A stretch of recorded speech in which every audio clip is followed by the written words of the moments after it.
స్తోత్రాలు వందనాలు చెల్లించుకుంటున్నాం. దేవా, మీ గొప్పతనాన్ని బట్టి, దేవా మీ శక్తిని బట్టి, మీ బలాన్ని బట్టి, మీ బల సౌర్యమును బట్టి, దేవా మరి తండ్రి మీ నీతి కార్యములను బట్టి, మీ పరిశుద్ధమైన కార్యములను బట్టి దేవా మీకు స్తోత్రాలు వందనాలు చెల్లించుకుంటున్నాం. దేవా మరొకసారి దేవా మీ పాద సన్నిధిలో మేము చేరడానికి మాకు ఇచ్చినటువంటి ఈ భాగ్యం కొరకు మీ స్తోత్రాలు వందనాలు చెల్లించుకుంటున్నాం. ప్రభా తండ్రి నాయన మీరు సెలవించిన రీతిగా ప్రభా యెహోవా ధర్మశాస్త్రం నందు ఆనందించుచు దివారాత్రులు దాన్ని ధ్యానించేవాడు ధన్యుడు అని సెలవించిన గొప్ప దేవా మీ స్తోత్రాలు. దేవా ప్రభా తండ్రి నాయన అతడు నీటి కాలువలు ఎవరు నాటబడింది ఆకు వాడక తన కాలమందు ఫలమిచ్చి చెట్టు వలె ఉంటారని సెలవించిన గొప్ప దేవా మీ స్తోత్రాలు.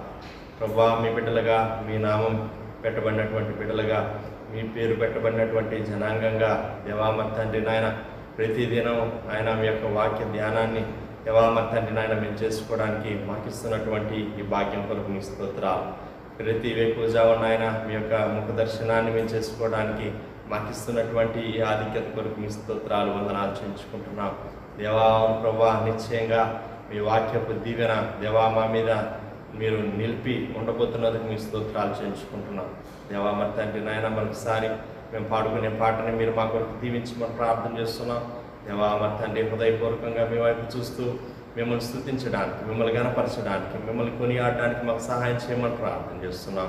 దేవా మరి తండ్రి నాయన 91వ కీర్తన మేము చదువుకునే సమయాన్ని మా కొరకు దీవించమని ప్రార్థన చేస్తున్నాం. నాయన దేవా మరి తండ్రి మమ్మల్ని తగ్గించుకొని విశ్వాసంతో నిరీక్షణతో ప్రభా మరి తండ్రి చదువుతూ ఉండగా దేవా మరి తండ్రి మీ వాక్యం మా పక్షంగా మీరే నెరవేర్చమని ప్రార్థన చేస్తున్నాం. దేవా గురించి చూపించండి. మీ వాక్యం నిన్న నేడు నిరంతరం ఏకరీతిగా ఉండేటువంటి వాక్యంగా ఉంటున్నందుకు మీ స్తోత్రాలు చెల్లించుకుంటున్నాం. దేవా కృప చూపించమని ప్రార్థన చేస్తున్నాం. దేవా మరొకసారి మీ సేవకుల ద్వారా మీరు మాతో మాట్లాడమని ప్రార్థన చేస్తున్నాం. ఆయన దావీదు కీర్తనలో నుంచి దేవా అనేక విషయాలు దేవా మీరు మాకు బోధిస్తున్నందుకు మీ స్తోత్రాలు. దావీదు యొక్క మరి తండ్రి నాయన అనుభవంలో నుంచి దేవా మరి తండ్రి ప్రభు అనేకమైనటువంటి పాఠాలు మీరు మాకు నేర్పిస్తున్నందుకు మీ స్తోత్రాలు చెల్లించుకుంటున్నాం. ఎదురం కూడా ప్రభు మీ స్వరాన్ని మేము వినడానికి సహాయం చేయమని ప్రార్థన చేస్తున్నాం. దేవా మీరు మాట్లాడే దేవుడు ఇంటున్నందుకు మీ స్తోత్రాలు నాయన. దేవా ప్రతి దినం దేవా మీ యొక్క వాక్యం ద్వారా దేవా మీ సేవకుల ద్వారా మీరు మాతో మాట్లాడుతున్నందుకు మీ స్తోత్రాలు చెల్లించుకుంటున్నాం. దేవా ప్రభా మరి తండ్రి నాయన అయా మా హృదయాలు మమ్మల్ని మేము సిద్ధపరచుకుంటున్నాం. దేవా కృప చూపించండి. దేవా మీ వాక్యం దేవా మా హృదయాల్లో దేవా మరి తండ్రి నిలిచి ఉండడానికి సహాయం చేయమని ప్రార్థన చేస్తున్నాం. దేవా 30 100 60 అది ఫలించడానికి సహాయం చేయండి. కృప చూపించమని ప్రార్థన చేస్తున్నాం నాయన. దేవా ప్రభా తదుపరి నాయన సంఘమంతటి కొరకు దేవా ఈ కరోనా బాధితుల కొరకు అలాగే ప్రభా మరి తండ్రి నాయన అయా మరి మా దేశం కొరకు దేవా మరి తండ్రి నాయన ప్రార్థనలు చేసే సమయం అంతటిని కూడా మా కొరకు దీవించమని ప్రార్థన చేస్తున్నాం. కృప చూపించండి నాయన. దేవా విశ్వాసంతో చేసే ఈ ప్రార్థన మీరు ఆలకించమని ప్రార్థన చేస్తున్నాం. దేవా నిరీక్షణతో చేసే ఈ ప్రార్థనలు మీరు నాయన దేవా ఆలకించి గొప్ప జవాబులు మీరు దయచేయమని ప్రార్థన చేస్తున్నాను నాయన. దేవా కృప చూపించండి నాయన. మాకు జీవితాలకు ఎంతో ప్రార్థన అవసరమైనది. దేవా మరి తండ్రి మేము ఎదుర్కొనేటువంటి ఈ యొక్క పరిస్థితుల్లో మేము ఎంతో ప్రార్థన చేసుకోవాల్సినటువంటి వారంగా ఉంటూ ఉండగా దేవా మీ సన్నిధిలో చేరి మేము చేసే ప్రతి ప్రార్థనను మీరే ఆలకించి నాయన. దేవా మరి తండ్రి నాయన మాకును మేము అలాగే మేము ఎవరి కొరకైతే చేస్తున్నామో వారందరికీ కూడా దేవా గొప్ప దీవెన మీరు కలుగు చేయమని ప్రార్థన చేస్తున్నాం. దేవా సమస్త విషయాల్లో మీరే సహాయం చేయండి నాయన. మీ నామానికి మహిమ తెచ్చుకోమని ప్రార్థన చేస్తున్నాం. మీకు స్తుతులు స్తోత్రాలు వందనాలు చేయించుకుంటూ దేవా మరి తండ్రి నాయన ఈ యొక్క ప్రార్థనలో ఏకీభవించే ప్రతి బిడ్డను కూడా మీరు జ్ఞాపకం చేసుకొని ప్రతి చోట మీ సన్నిధించమని ప్రార్థన చేస్తున్నాం నాయన. ఎవరైతే నాయన ప్రభా చూస్తున్నారో ఎవరైతే ఏకీభవిస్తున్నారో ప్రతి ఒక్కరిని కూడా మీరు బలపరచండి, ఆశీర్వదించమని ప్రార్థన చేస్తున్నాం. సమస్త విషయాల్లో మీరే సహాయం చేయండి. దేవా మరి తండ్రి ప్రభా మీ బిడ్డలందరూ కూడా ప్రభా మీ సన్నిధానానికి మేము వెళ్ళలేకపోయాము అనేటువంటి ఆ యొక్క దిగులు చింత దేవా మరి తండ్రి నాయన ఏమాత్రం లేకుండా ప్రభా మీ సన్నిధి దేవా వారికి తోడుగా వచ్చమని ప్రార్థన చేస్తున్నాం. వారి వాళ్ళ యొక్క హృదయాన్ని మీరే తృప్తిపరచమని ప్రార్థన చేస్తున్నాం. సమస్త విషయాల్లో మీరే సహాయం చేయండి. మీకే స్తుతులు స్తోత్రాలు వందనాలు చెల్లించుకుంటూ ముందుల సమయం అంతటి కూడా మా కొరకు మీరే దీవించమని యేసు క్రీస్తు వారి అతి పరిశుద్ధమైన నామములో స్తుతించి ప్రార్థన చేసి అడిగి వేడుకుంటున్నాం పరలోకపు తండ్రి. ఆమేన్. పాట పాడి దేవుని నామాన్ని మనం పడదాం. మన షారునాత్మీ గీతాల్లో నుంచి 8వ పాట పాడుకుందాం. మనందరికీ తెలిసినటువంటి పాట 8వ పాట పాడుకుందాం.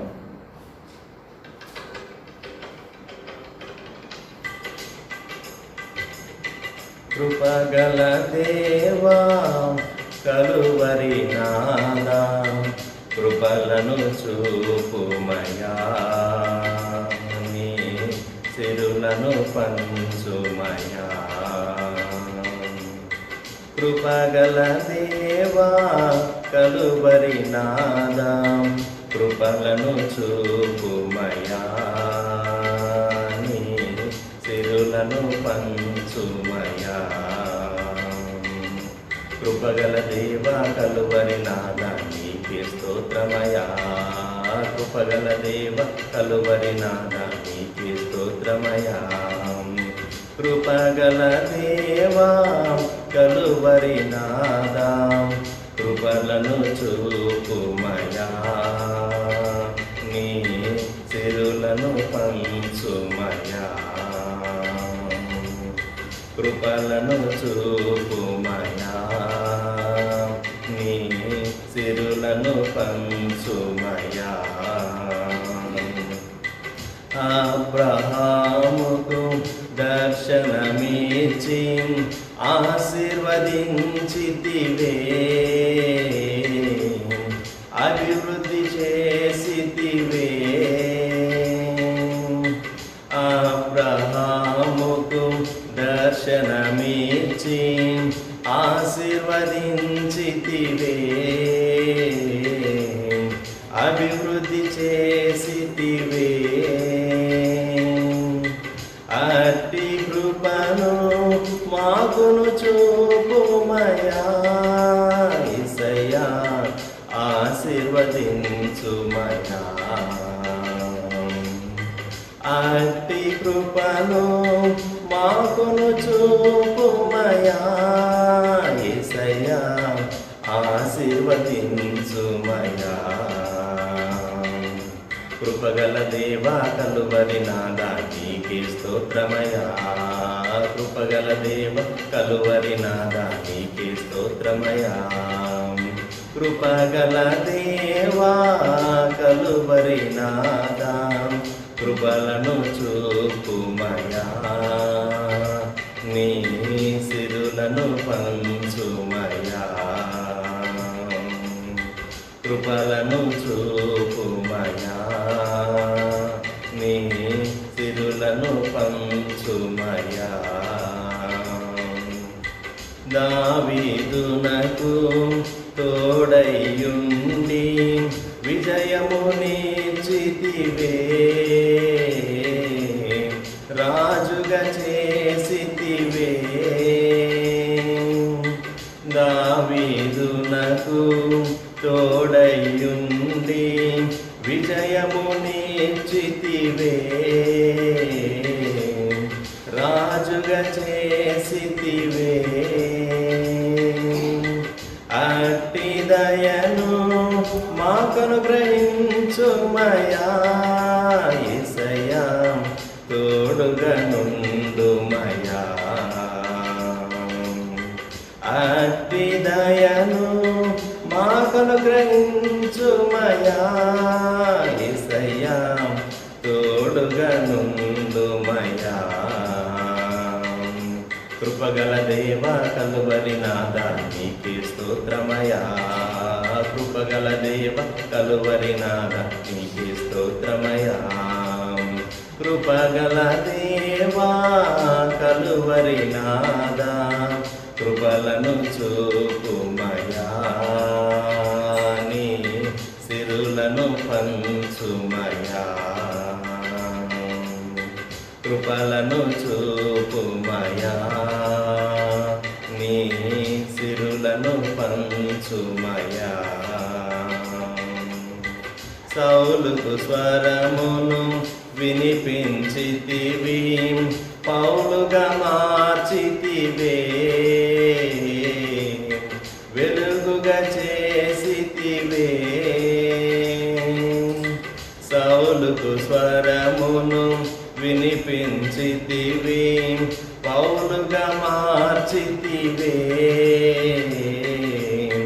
వెలుగుగా చేసితివే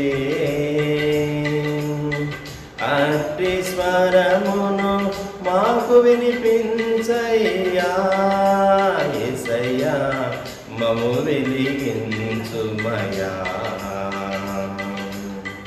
అట్టి స్వరమును మాకు వినిపించయ్యా యేసయ్యా, మము వెలిగించుమయా. కృపగల దేవా కలువరి నాదా నీకే స్తోత్రమయా. కృపగల దేవా కలువరి నాదా నీకే స్తోత్రమయా. కృపగల దేవా కలువరి నాదా కృపలను చూపుమయా. నీ సిరులను పంచుమయా. కృపలను చూపుమయా. నీ సిరులను పంచుమయా. కృపగల దేవా కలువరి నాదా నీకే స్తోత్రమయా. కృపగల దేవ కలువరి నాదా నీకే స్తోత్రమయా.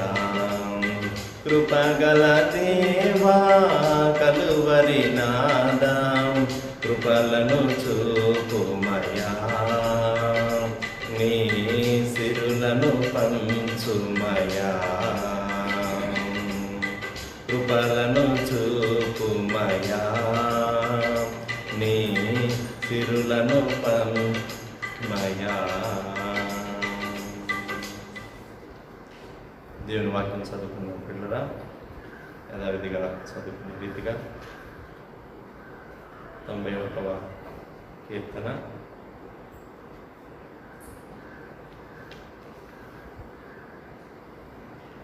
91వ కీర్తన చదువుకుందాం. మహోన్నతుని చాటున నివసించువాడే సర్వశక్తి నీడను విశ్రమించువాడు.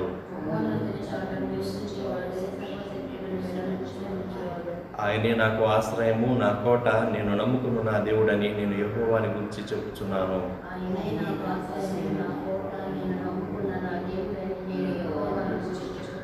వేటకాని ఊరిలో నుండి ఆయన నిన్ను విడిపించును, నాశనకరమైన తెగులు రాకుండా నిన్ను రక్షించును.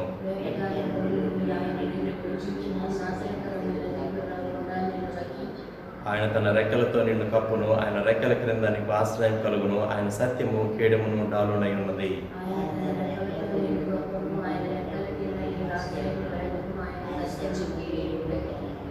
రాత్రి వేళ కలుగు భయమునకైనను, పగటి వేళ ఎగురు బాణమునకైనను, చీకటిలో సంచరించు తెగులనకైనను, మధ్యాహ్నమందు పాడు చేయు రోగమునకైనను నీవు భయపడకుందువు.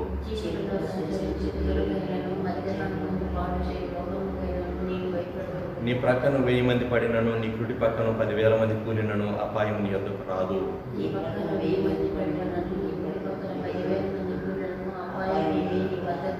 నీవు కన్నులారా చూచుచుండగా భక్తిహీనులకు ప్రతిఫలం కలుగును. యెహోవా నీవే నా ఆశ్రయము అని నీవు మహోన్నతుడైన దేవుని నీకు నివాస స్థలంగా చేసుకుని ఉన్నావు.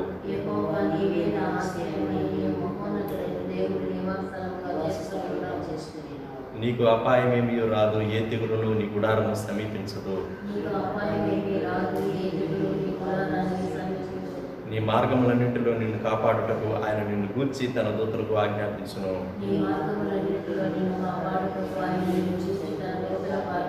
నీ పాదములకు రాయి తగలకుండా వారు నిన్ను తమ చేతుల మీద ఎత్తి పట్టుకుందురు. నీవు సింహములను, నాగుపాములను త్రొక్కెదవు, కొదమ సింహములను, భుజంగములను అనగద్రొక్కెదవు.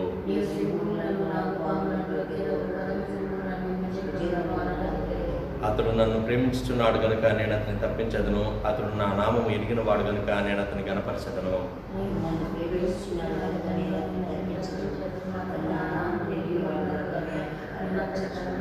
అతడు నాకు మొర్ర పెట్టగా నేను అతనికి ఉత్తరం ఇచ్చేదను. శ్రమలో నేను అతనికి తోడై ఉండదును.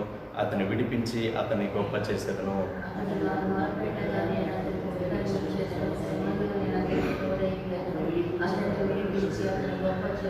దీర్ఘాయువు చేత అతనిని తృప్తిపరచదను. నా రక్షణ అతనికి చూపించదను. ఆమేన్.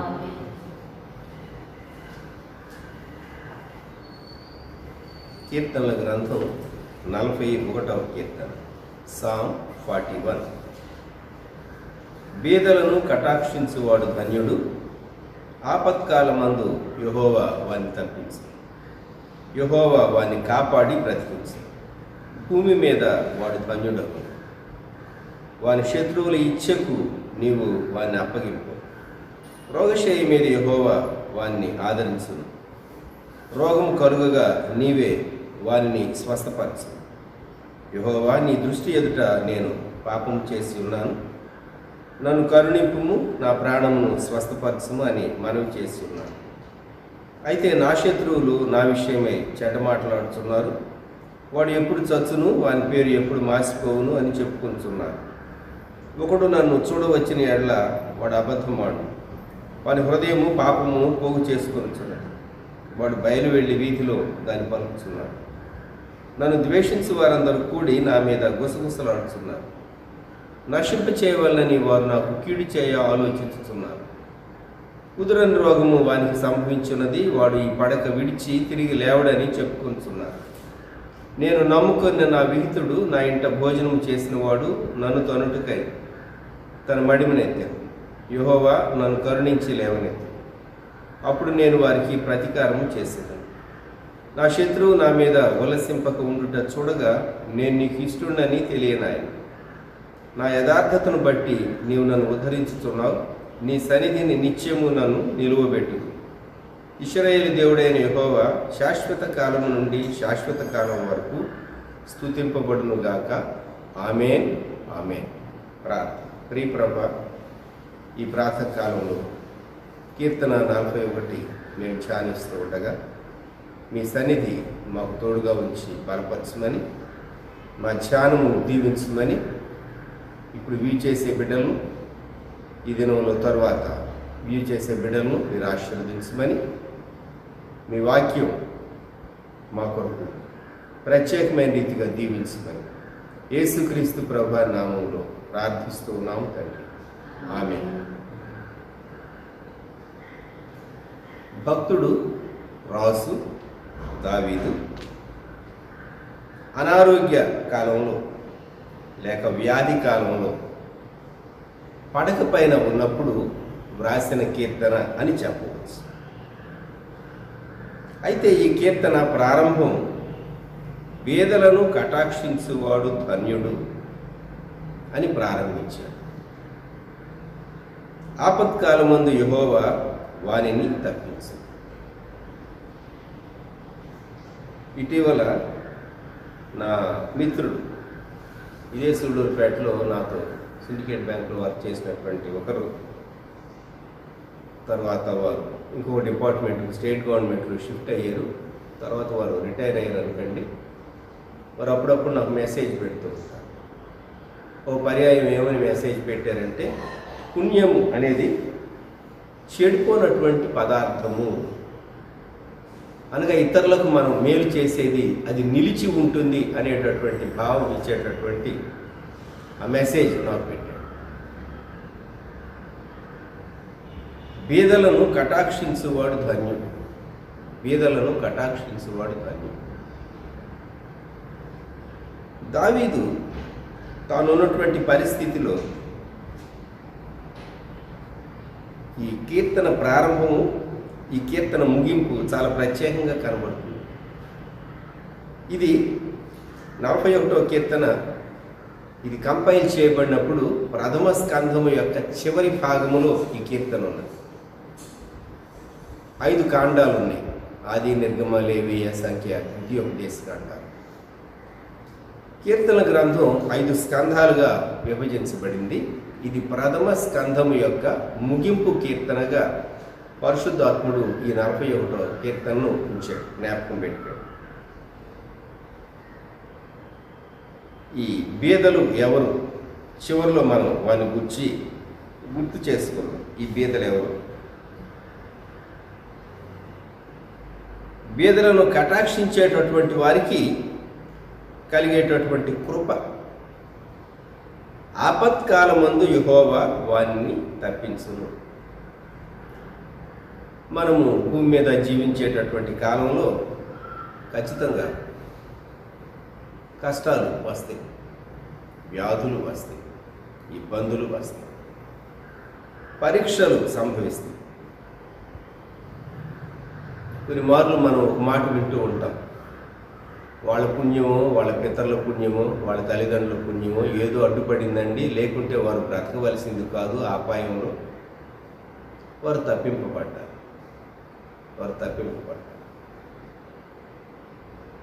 ఆపత్కాలమందు యెహోవా వారిని తప్పించు.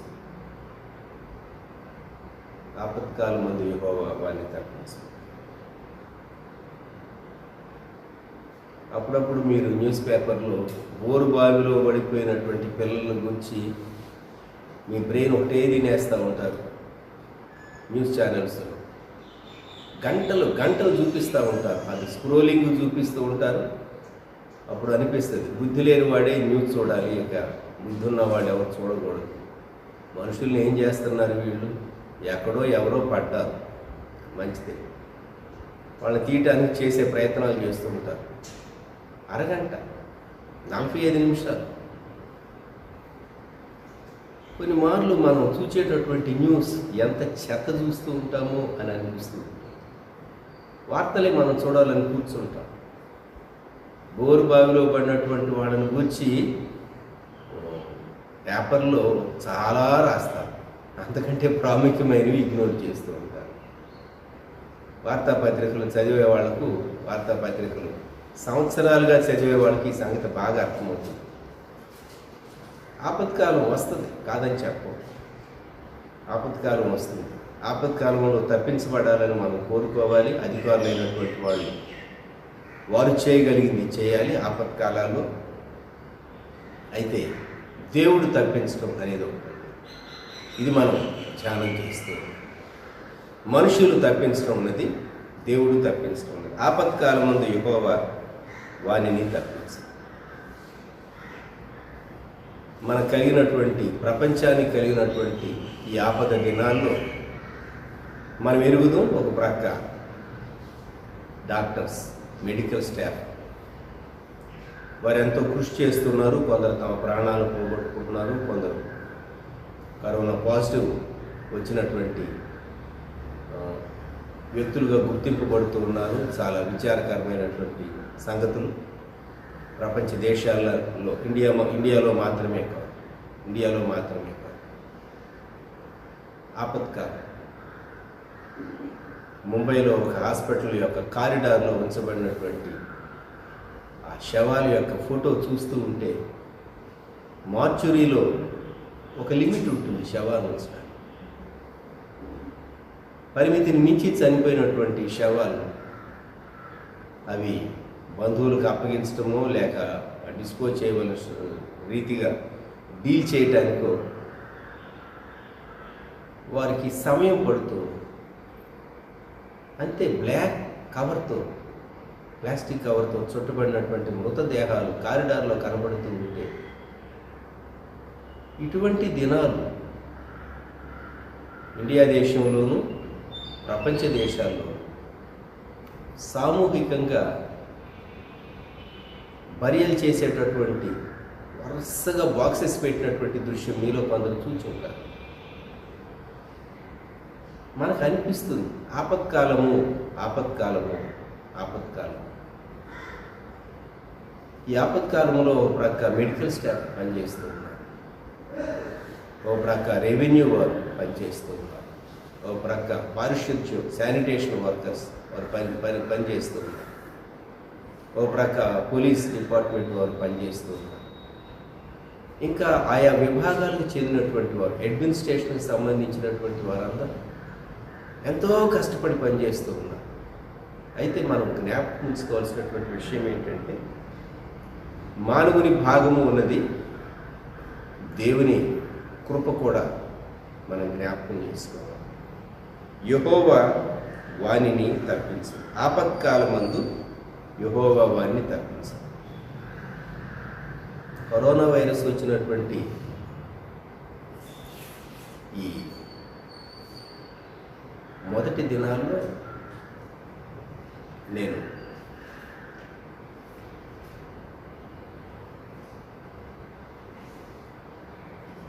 ఒక న్యూస్ వ్యూ చేస్తూ ఉంటే,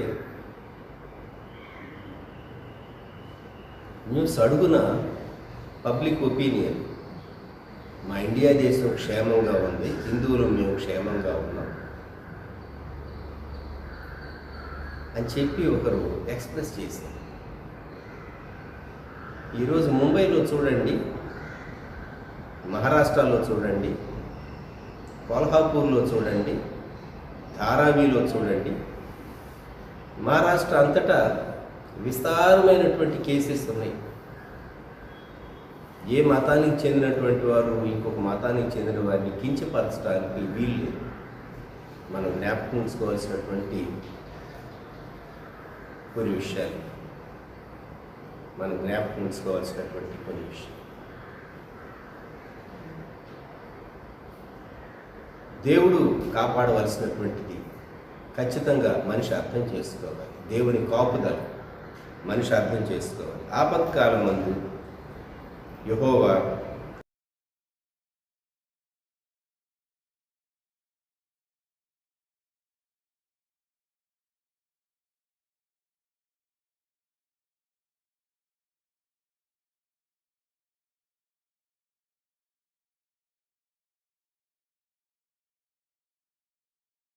కానీ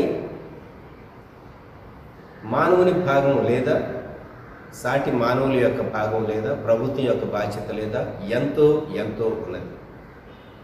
వారు ఏర్పరచబడింది అందుకే, వారు ఏర్పరచబడింది అందుకే. 2వ వచనం 41వ కీర్తన, యెహోవా వారిని కాపాడి బ్రతికించును, భూమి మీద వాడు ధన్యుడు. దేవుని కాపుదల ఈ దినం వరకు సజీవులుగా ఉన్నటువంటి మనం ఈ 41వ కీర్తన 3వ వచనం, ఎవరైతే శరీర సంబంధమైనటువంటి బలహీనతలు, లిమిటేషన్స్ ఏజ్ని బట్టి కలిగి ఉంటూ ఉన్నారో అటువంటి వారందరూ ఈ వచనాన్ని దేవుని సన్నిధానంలో చక్కగా క్లెయిమ్ చేయవచ్చు. రోగశయ్య మీద నన్ను ఆదరించు దేవుడవు నీవే ప్రభా, నీ సిలువను బట్టి నాకు స్వస్థత కలుగనిమ్ము, రోగము కలుగగా నీవే వానిని స్వస్థపరచు. ఇక్కడ 4వ వచనంలో తన యొక్క బలహీనతను, తన పాపాన్ని ఒప్పుకుంటూ ఉన్నాడు.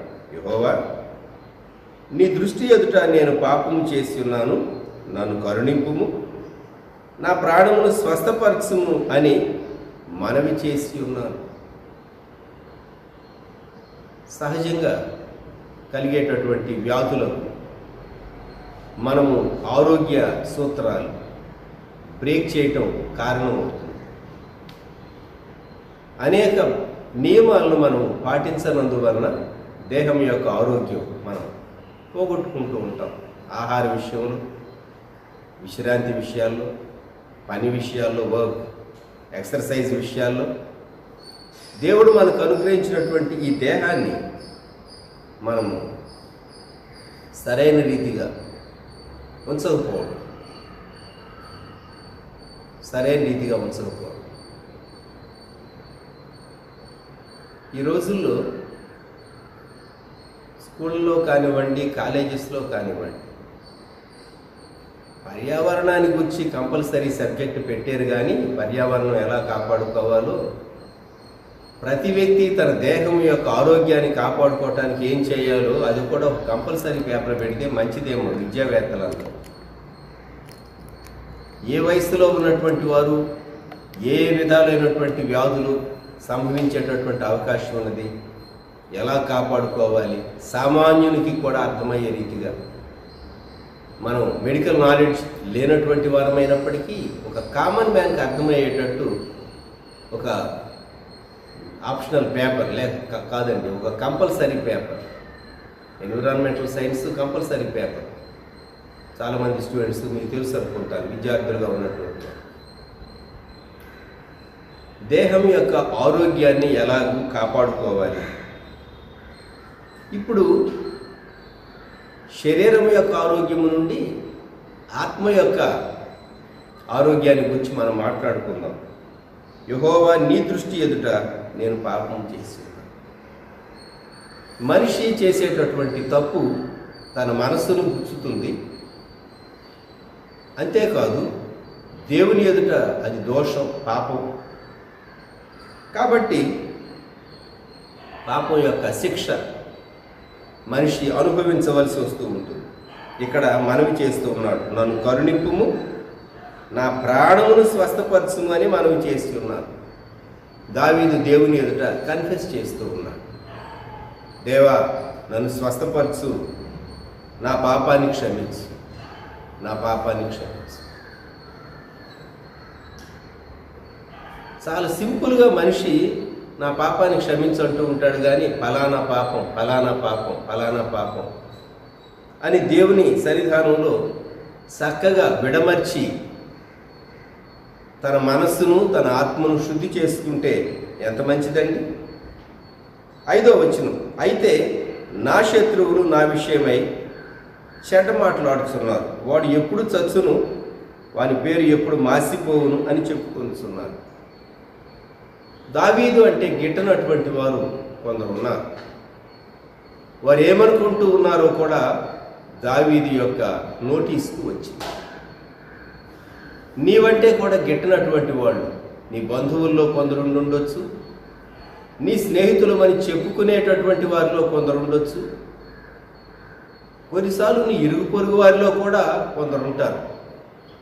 ముఖం మీదేమో నవ్వు, హృదయంలోనేమో పట్టజాలనంత పగ, ద్వేషం మనుషులు కలిగి ఉంటారు.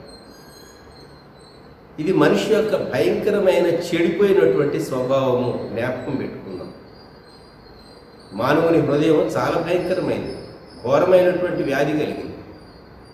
మనిషి ఎంత నటిస్తాడో. దావీదు యొక్క శత్రువులు చెడ్డ మాటలు అనుకుంటూ ఉన్నారట. ఏమని? వాడు ఎప్పుడు చచ్చును, వాని పేరు ఎప్పుడు మాసిపోవునని చెప్పుకుంటున్నారు. ఒక వ్యక్తిని గురించి చెడుగా మాట్లాడుకుంటే తప్ప వీరికి తృప్తి ఉండదు. ఇతరుల పైన ఏదో బురద చల్లితే తప్ప వీరికి నెమ్మది ఉండదు. కొందరు అటువంటి భయంకరమైనటువంటి మనస్తత్వం కలిగి ఉంటారు. ఇండియా దేశస్థులమైన మనం గర్వించడానికి కాదు కానీ సిగ్గుపడవలసినటువంటి ఒక మాట చెప్తాను నేను. ఊరోళ్ళందరి సంగతులు మనకు కావాలి. వెస్ట్లో ఉండేటటువంటి వాళ్ళు వాళ్ళ విషయాలే వాళ్ళు పట్టించుకుంటారు, మిగిలినటువంటి వారిని గురించి వారు మాట్లాడారు. Western mind set, eastern mind set మీరు స్టడీ చేయండి. ఇండియన్ మైండ్ సెట్ మీకు చాలా వ్యత్యాసం కనపడుతుంది. మరి ఎందుకో కానీ మన మనస్తత్వం అటువంటిది. ఊళ్ళో ఉన్న వాళ్ళందరి గురించి మనకు కావాలి, మన సంగతి మాత్రం మనం చూసుకోం. దావీదు శత్రువులు ఏమంటూ ఉన్నారంటే, వాడు ఎప్పుడు చచ్చును, వాని పేరు ఎప్పుడు మాసిపోవునని చెప్పుకోవచ్చు.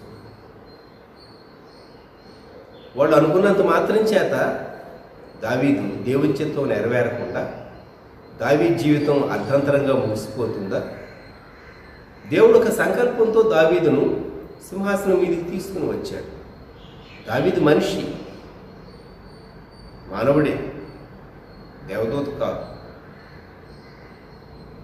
దావీదు జీవితంలో కూడా తప్పులు లేకపోలేదు. కొడుకుని ఎంత ప్రేమించాడు, నా కుమారుడు అబ్షాలోము అని దిగులు పడతాడు. దావీదు జీవితంలో దావీదు చూపవలసిన దానికంటే అధికమైనటువంటి ప్రేమ చూపినటువంటి సమయాలు, తగనటువంటి వారిని నమ్మినటువంటి సందర్భాలు ఇవన్నీ.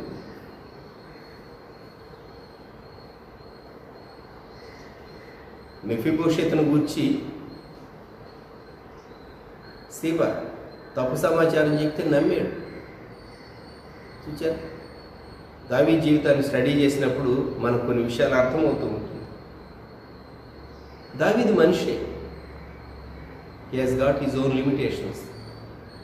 అలాగని దావీదు విషయం శత్రువుల యొక్క కోరిక నెరవేర్చబడటానికి దేవుడు ఎలవ చేస్తాడా? 6వ వచనం, ఒకడు నన్ను చూడవచ్చిన ఎడల వాడు అబద్ధమాడు, వాని హృదయం పాపమును పోగు చేసుకునిచున్నది, వాడు బయలువెళ్ళి వీధిలో దాన్ని పలుకుతున్నాడు. దావీదు సిగ్గా ఉన్నాడని తెలిసి దావీదుని చూడటానికి కొందరు వచ్చారు. వచ్చి మాట్లాడి వెళ్ళిపోయిన తర్వాత వారు ఏమని మాట్లాడుతూ ఉన్నారు తనకు వ్యతిరేకంగా 6వ వచనంలో చెప్తున్నారు. వాని హృదయము పాపమును పోగు చేసుకున్నది, వాడు బయలు వెళ్ళి వీధిలో దాన్ని పలుకుతున్నాడు. దావీదుకు బాగలేదు అని తెలిసినప్పుడు పరిగెత్తుకుంటూ వచ్చారు. సహాయం చేయటానికి, దావీదు కొరకు ప్రార్థన చేయటానికి కాదని. ఎంత బాగాలేదో చూచి మనసులో సంతోషించి పెదవుల మీద కపట విచారాన్ని కనుపరచడానికి వచ్చారు. దావీదు కాలంలోనూ ఉన్నారు అటువంటి వారు, ఈ దినాల్లోనూ ఉన్నారు అటువంటి వారు. గుర్తుంచుకుందాం. ఇటువంటి ప్రజల మధ్య మనం ఉన్నాం. 7వ వచనం, నన్ను ద్వేషించు వారందరూ కూడి నా మీద గుసగుసలాడుచు. కనుక ఒక వ్యక్తి కాదు, అనేకులు. నన్ను ద్వేషించు వారు అందరూ. 7వ వచనంలోనే 2వ భాగం, నశింప చేయవలనని వారు నాకు కీడు చేయ ఆలోచించుతున్నారు. ఎంత విచారకరం! కీడు చేయాలని వ్యాధిగ్రస్తుని విషయంలో వారు ఒక ప్రణాళికను సిద్ధం చేసుకున్నారు.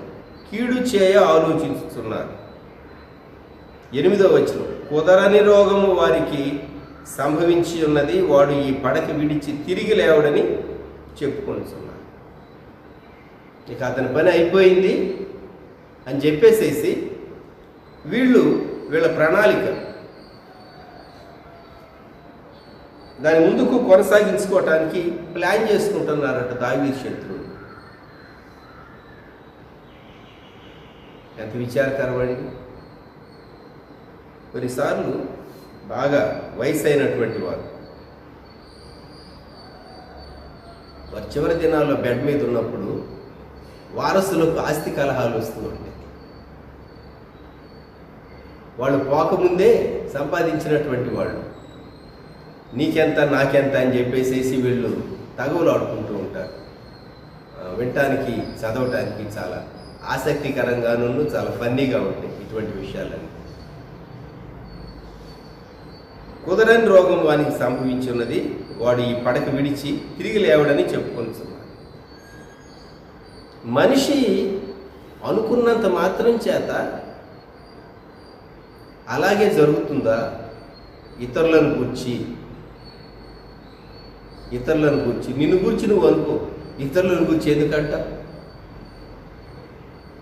ఏమండి, నిన్ను గురించి నువ్వు ఎన్నైనా అనుకునేటటువంటి అధికారం నీకుంది. నీకేమో అంత మంచి జరగాలి, ఇతరులకేమో కీడు జరగాలి. ఎంత పనికి మాలిన బుద్ధి, మనిషి బుద్ధి!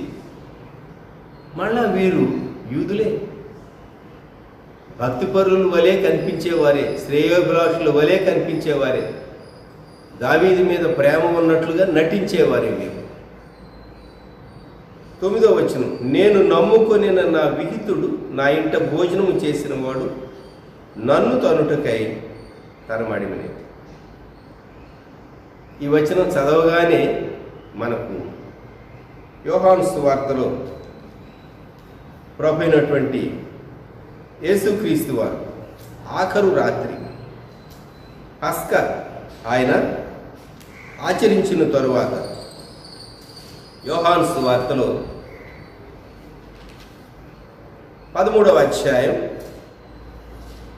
18వ వచనం, మిమ్మల్ని అందరిని గూర్చి నేను చెప్పలేదు, నేను ఏర్పరచుకున్న వారిని ఎరుగుదును గాని నాతో కూడా భోజనము చేయవాడు నాకు విరోధముగా తన మడమ ఎత్తెను అను లేఖనం నెరవేరుటకై ఇలాగు జరుగును. 21వ వచనం, మీలో ఒకడు నన్ను అప్పగించునని మీతో నిశ్చయముగా చెప్పుచున్నానని రూఢిగా చెప్పాడు. ఈ వచనం యేసుక్రీస్తు ప్రభు వారి యొక్క జీవితంలో నెరవేరు. నేను నమ్ముకొని నా విహితుడు నా ఇంట భోజనము చేసిన వాడు నన్ను తనుటకై తన మడిమి ఎత్తాడు. ఈ 41వ కీర్తనను 13 వచనాలుగా మరి విభజించారు. మొదట కీర్తనలో వ్రాయబడినప్పుడు ఈ వచన విభజన లేదు అని మనం గుర్తు చేసుకోవచ్చు. 13 13 at the table is considered unlucky. భోజనం దగ్గర 13 మంది కూర్చుంటే యేసు ప్రభు యొక్క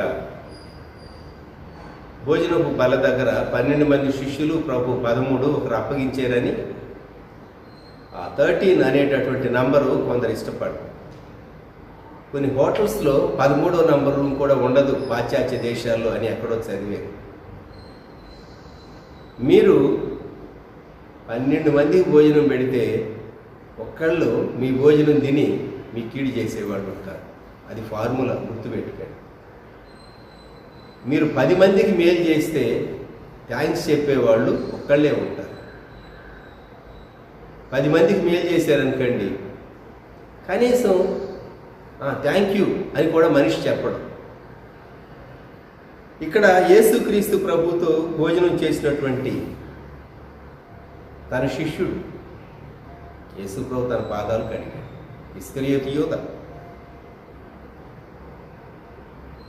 ఎవరి పాదాలైతే యేసు ప్రభు కడిగాడో అతడు తన మడిమే ఎత్తాడు, అనగా ప్రభువును అప్పగించాడు. మోసపు ముద్దుతో ప్రభువును అప్పగించాడు. ఎంత భయంకరమైన! నేను నమ్ముకొనిన నా విహితుడు నా ఇంట భోజనము చేసినవాడు. నీతో చక్కగానే విందులో పాలు పొందేవారు, నీ ముందు చాలా వినయాన్ని నటించేటటువంటి వాళ్ళు. మనుషులు నటనలో చాలామంది వారు నట సార్వభౌములు అని వాళ్ళకి బిరుదు ఇవ్వచ్చు. అందరూ రంగస్థలం మీదో లేకుంటే ఎక్కడో పబ్లిక్ స్టేజ్ మీద కనబడరు, కానీ మీడియాలో ప్రతి మనిషిలో ఈ నటన కోణం అనేది దాగి ఉంటుంది. ఎంత చక్కగా నటిస్తాడో మనిషి. ఇస్కరియోతు యూదా బెస్ట్ యాక్టర్ అన్నమాట. అయితే చివరకు తను తాను పొడుచుకున్నాడు, లేక ఊరి వేసుకున్నాడు, తను తాను చంపుకున్నాడు. ఏమి లాభం? ఏమి లాభం? ప్రభు అయినటువంటి యేసుక్రీస్తు వారిని అప్పగించాడు. కొన్ని మార్లు మీతో సహవాసం చేసి మీ వల్ల మేలు అనిపించి మీ ఇంట భోజనం చేసి మీ కీడు చేసినటువంటి వారికి తీర్పు తీర్చేది దేవుడే. ఇది మనం జ్ఞాపకం పెట్టుకున్నాం. దావీదు అంటున్నాడు, యెహోవా నన్ను కరుణించి లేవనెత్తు. 10వ వచనం. అప్పుడు నేను వారికి ప్రతీకారం చేసేదను. దేవా, ఇప్పుడు నేను పడక మీద ఉన్నా, నేను ఇప్పుడు ఏమీ చేయలేను, అశక్తుని, నాకు శక్తి దయచేయి, అప్పుడు నేను ప్రతీకారం చేస్తాను. ఇది పాత నిబంధన స్వరం, పాత నిబంధనలోని భక్తుని స్వరం. సిలువకు యువతల ఉన్నటువంటి విశ్వాసి యొక్క స్వరం ఇలా ఉండదు. ఎందుకంటే ప్రతీకారం, ప్రతిఫలం ఇవ్వటం అది దేవునికి అప్పగించాలి. అంతేగాని వారికి కీడు కలగాలని కూడా మనం కోరుకోకూడదు. ఒక పర్యాయం ఒక సేవకుడు ఒక ప్రార్థన చేశాడు. తన ఎదురుగా ఉన్నటువంటి ఒక అన్యుడు చాలా ఇబ్బంది పెడుతూ ఉన్నాడు, తను చాలా ట్రబుల్ చేస్తూ ఉన్నాడు. తన మనస్సు పైన దాడి చేసే రీతిగా ఆ వాతావరణం అంతటినీ కలుషితం చేస్తూ ఉన్నాడు.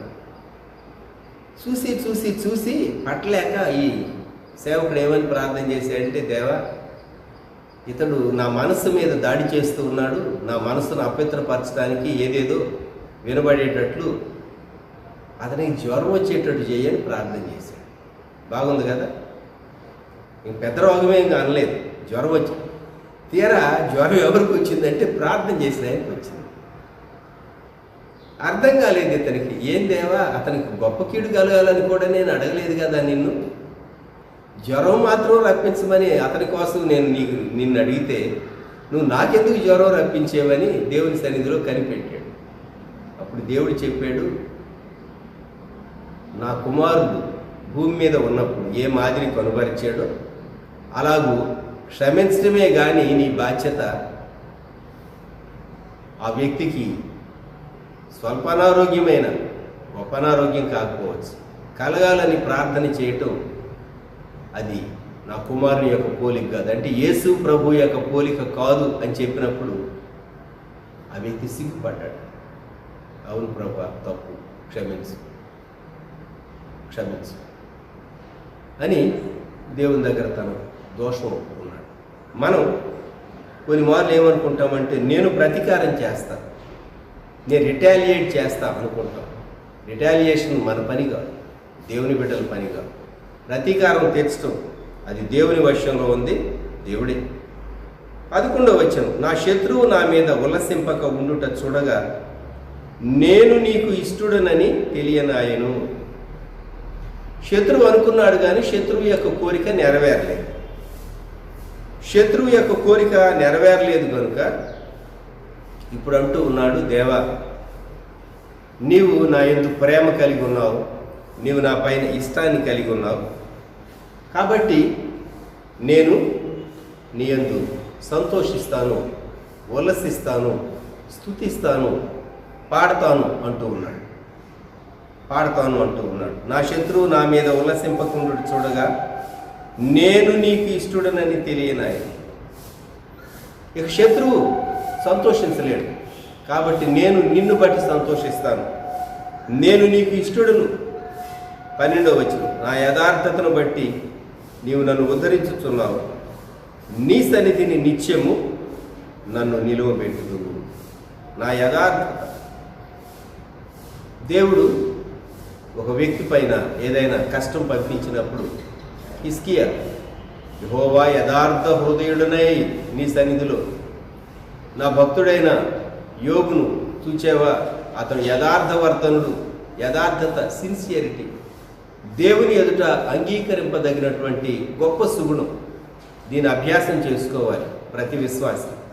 మాటలో, క్రియలో యథార్థత, కపటము లేని జీవితం, మోసపు మాటలు లేనటువంటి జీవితం, యథార్థత. నా యథార్థతను బట్టి నీవు నన్ను ఉద్ధరించుచున్నావు, నీ సన్నిధిని నిత్యము నన్ను నిలువబెట్టుదువు. దేవుని సన్నిధానంలో ఎవరైతే దేవుని వాక్యాన్ని ధ్యానం చేస్తూ, దేవునికి ప్రార్థన చేస్తూ, దేవుని వాక్యంతో తమ మనసును నింపుకుని దేవుని ఆత్మతో తమను తాము బలపరుచుకుంటారో వారు నిలువబడి ఉంటారు. వారు పడిపోరుస్తుమా, వారు పడిపోయినా వారు తిరిగి లేస్తారు. దేవుడు వారిని నిలువబెడతాడు. 13వ వచనంలో, ఇశ్రాయేలు దేవుడైన యెహోవా శాశ్వత కాలము నుండి శాశ్వత కాలం వరకు స్తుతింపబడును గాక. Amen, amen. శాశ్వత కాలం, eternity, from eternity to eternity. మొదటి శాశ్వత కాలమేమో ఆయన ఒక్కడే ఉన్నాడు, అనాది దేవుడు. రెండవ శాశ్వత కాలం వచ్చేసరికి నిత్యత్వం ప్రారంభమయ్యేటప్పుడు ధవళ సింహాసన తీర్పు తర్వాత నూతన ఆకాశం, నూతన భూమి, దేవుడు, దేవదూతలు, అలాగే భక్తులందరూ కనబడతారు. ఇది రెండవ శాశ్వత కాలం. ఈ ఇటర్నిటీ రెండవ ఇటర్నిటీ. శాశ్వత కాలం మొదటిది, దేవుడు ఒక్కడే ఉన్నాడు, అనాదిలో ఉన్నాడు, ఆయనే ఉన్నాడు, సృష్టింపబడింది ఏదీ లేదు, ఆయన అనాదిలో ఉన్నటువంటి దేవుడు. శాశ్వత కాలం నుండి శాశ్వత కాలం వరకు దేవుడు స్తుతింపబడును గాక. ఆమేన్, ఆమేన్. 2 మార్లు ఆమేన్ అని చెప్పబడింది. అలాగూ జరుగునుగా మన హృదయాల్లో దేవునికి స్తుతి కలుగునుగా. బీదలను కటాక్షించువాడు ధన్యుడు అని ఈ కీర్తనను భక్తుడు దావీదు ప్రారంభించాడు. ఇంకెప్పుడైనా వివరంగా బీదలను కటాక్షించుట అంటే ఏంటో మనం ధ్యానం చేసుకుందాం. ఆర్థికంగా సహాయం చేయటం మాత్రమే కాదు, కానీ బ్రాడ్గా జ్ఞాపకం పెట్టుకోండి. అసలు పేదలు ఎవరు? మెటీరియల్గా, డబ్బు విషయాల్లో, వస్తు సంబంధంగా కొరత కలిగినటువంటి వారు మాత్రమేనా? ఆత్మలో దేవుడు లేనటువంటి వారు కూడా బీదలు. గుర్తుంచుకుందాం. బీదలను కటాక్షించడం అనేది విస్తృతమైనటువంటి అర్థంలో మనం జ్ఞాపకం చేసుకోవచ్చు. ఒకటి, నీవు నీకంటే లెస్ ప్రివిలేజ్డ్ పీపుల్, వారికి నీవు సహాయం చేయటం, వారిని కటాక్షించటం. అలాగే ఒకరికి మంచి సలహా ఇవ్వటం, అది కూడా కటాక్షించటం. అలాగే నీవు ఆత్మలో ప్రభువైన యేసుక్రీస్తుని ఎరుగినటువంటి వారు కూడా పేదలు.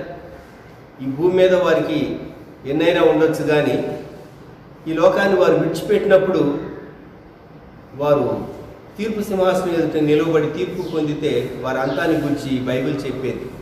నీవు ధ్యానం చేస్తే